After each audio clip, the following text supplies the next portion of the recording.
theme of the Sagarmatha Sambad this year is Climate Change, Mountains and the Future of Humanity. As a country of fragile mountain ecosystems, Nepal is already facing the full force of climate change.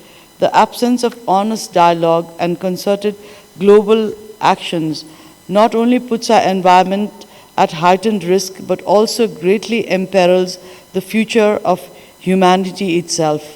So that's why I'm doubly pleased to learn about the program which has been going on for almost a decade on these very issues, and the fact that through this program we are not only promoting a gender responsive budget but also a climate budget, because I think these two variables is what is determining the lives of millions of people, not only in Nepal but all over the world now.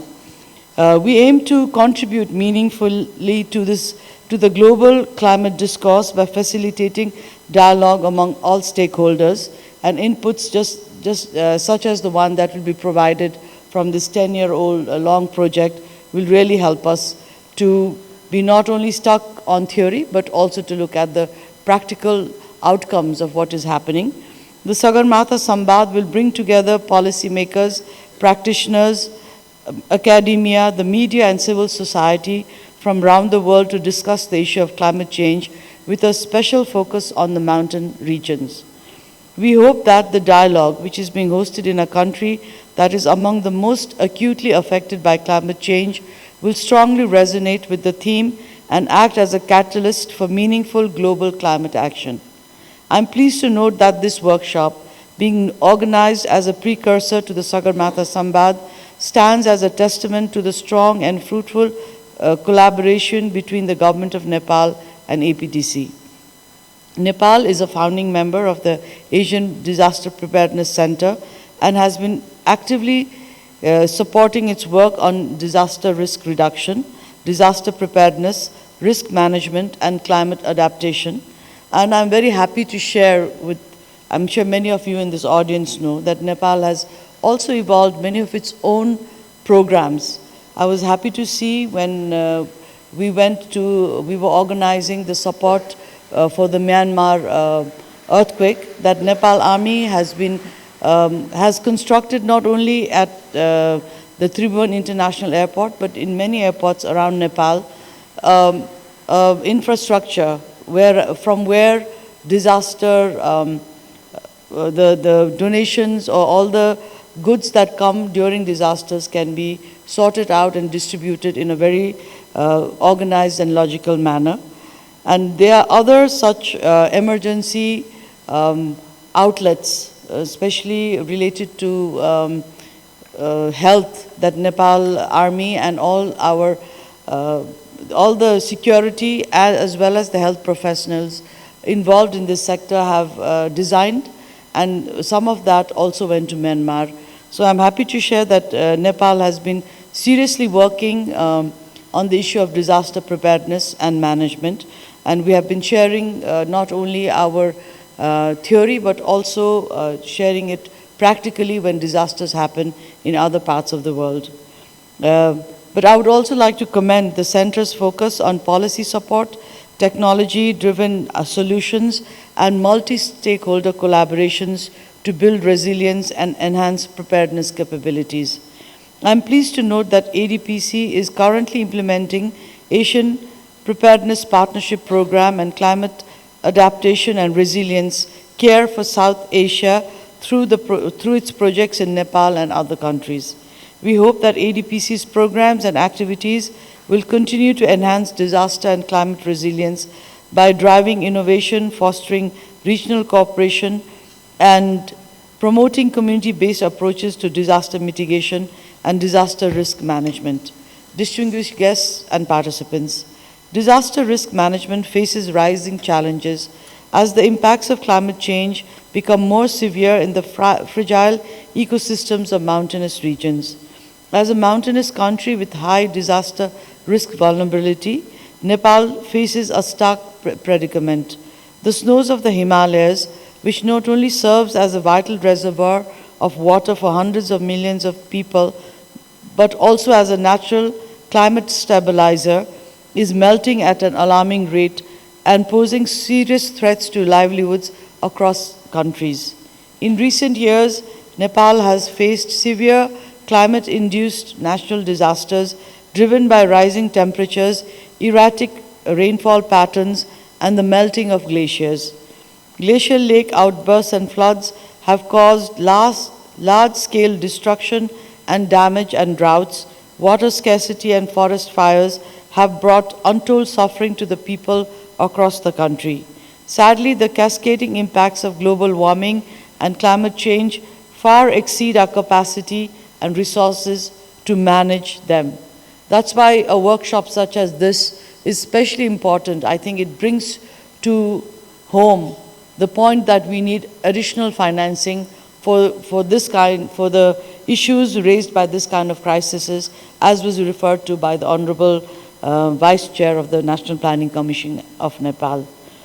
We Nepalese contribute to the health of the planet through our rivers, forests, and mountains, but instead face a heavy and disproportionate burden of climate change not of our making.